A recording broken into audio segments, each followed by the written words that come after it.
មានមនុស្សច្រើនណាស់ចូលមកក្នុងជីវិតយើងមុននឹងចាក់ចេញទៅពួកគេម្នាក់សិតតែបានបង្រៀនយើងពីអ្វីមួយលុះដល់ថ្ងៃមួយយើងក៏បានជួបមនុស្សម្នាក់ដែលបានបង្រៀនយើងស្រឡាញ់យើងពេញមួយជីវិតហើយមិនបោះបង់មិនចាក់ចេញដូចអ្នកដទៃនោះជាដៃគូជីវិតដែលបានឃើញយើងនៅពេលដែលអាក្រក់បំផុតតែនៅតែជឿជាក់លើភាពល្អបំផុតរបស់យើង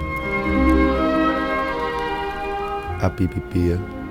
ប្រៀបដូចជាសៀវភៅមួយក្បាលដែលចងក្រងអំពីជីវិតមនុស្សពីរនាក់ជាចម្រៀងដ៏ពីរោះជាផ្កាដ៏ក្រអូប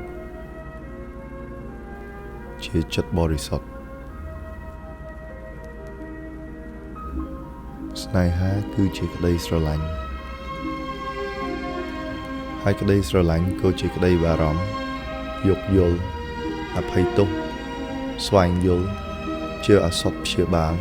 និងលូតលាស់ជាមួយគ្នា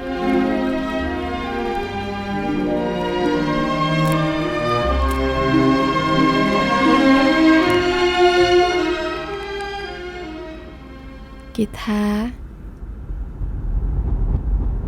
ស្នេហានឹងស្វែងរកអ្នកពេលដែលអ្នកមិនរំពឹងស្វែងរកវា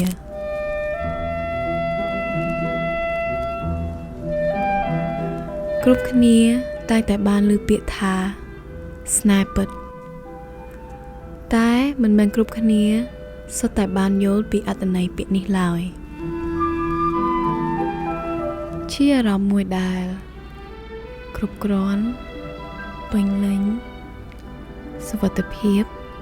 មិនឯកាដោយព្រះអាទិត្យមានព្រះច័ន្ទស្នេហាគ្មានលក្ខខណ្ឌឡើយ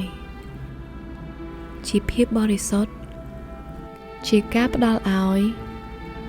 ដោយមិនចង់បានការតបស្នង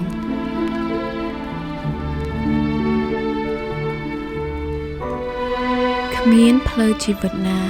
ដែលងាយស្រួលឡើយប៉ុន្តែគ្រប់ឧបសគ្គគ្រប់មេរៀនតាមដងផ្លូវជីវិតនឹងនាំឲ្យយើងបានជួបគ្នា